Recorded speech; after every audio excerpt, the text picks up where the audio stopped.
What do you do when you lose something? Look for it. Yeah, I don't want to look for weight that I've lost. I want to release it. I like to use language patterns as well that are going to empower me versus disempower me. Self-talk is so critical. And so I'm consistently paying attention to how am I speaking to myself? Am I speaking to myself in a kind, motivating, empathetic, compassionate way? Or am I consistently self-deprecating and putting myself down? I used to think a lot, when I was younger, I'm not good enough, I'm not smart enough, I'm not worthy. Those thoughts, and lots of fear of being embarrassed, fear of failure, fear of being ashamed.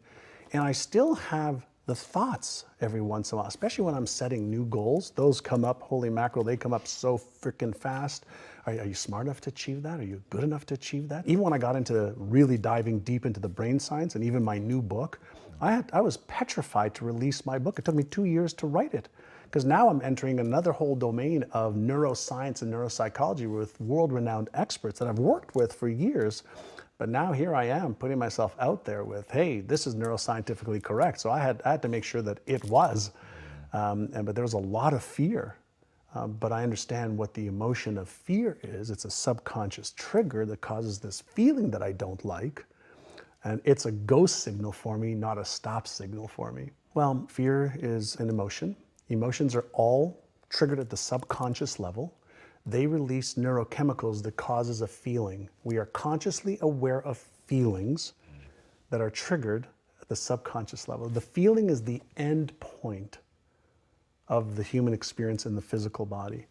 And so when you have something in your brain that a neural network says, well, what if this book comes out and you fail? What if it's not good enough? What is scientifically not correct? What if, what if, what if? My brain's going to process that the same way as your brain and everybody else's brain because everybody's brain's the same. The mechanism of how the brain works, it's Einstein's brain, Hitler's brain, Genghis Khan's brain, Tom Bilyeu's brain, John Assaraf's brain, all the same functionality. So if you understand the mechanics of what's supposed to happen, then you say, okay, great. When I feel this, then what am I going to do? So I like to use an analogy of a car. You're driving a car and you're talking to a friend of yours and a light pops up on the dash. You don't take a hammer and hit the light. It's a signal. Something's happening in the engine, in the trunk, in the tires. Something's happening. Emotions and feelings aren't positive or negative. They're empowering or disempowering to varying degrees if you don't understand them. And so if you think about fear, right? How does a firefighter go into a burning building when there's this enormous adrenaline and epinephrine, that could stop most people dead in their tracks? They learn, here's the feeling, it's normal. Do you have the knowledge and the skills and the preparation to deal with this in a safe way?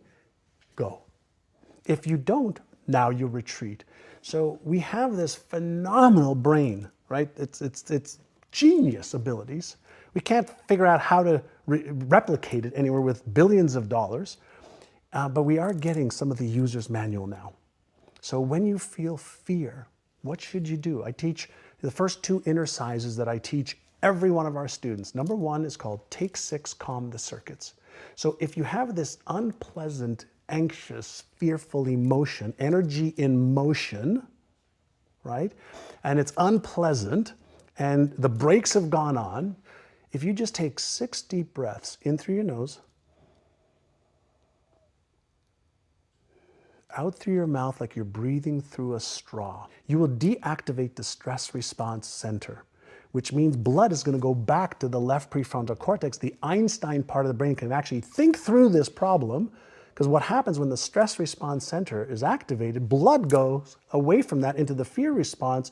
So you have epinephrine, cortisol, adrenaline to be able to get you out of the situation. It's part of our instinctual brain, part of the reptilian brain. The first part of the brain that was developed was that, then the mammalian brain, the limbic system, then the neocortex, the thinking brain.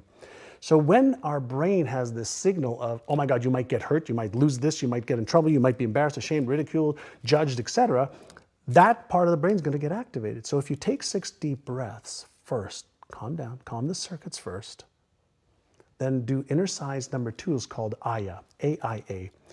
The first A is for awareness. What am I thinking right now? What am I feeling right now? What am I sensing right now? What is my behavior right now? So you thoughts, feelings, sensations, awareness of behavior. What's my intention right now? That's the I. Well, my intention is to move forward. I want to do this. Great. What's one very small action step that you can take? Now, the reason you want to take one small action step is one small action step your brain can handle. If it's one small step towards it, the threat response goes away. But if you focus on the end game right away, you're going to get that rush and that instant trigger of the fear response, stress response. So the first thing you want to do is learn how to manage your mindset and what you focus on.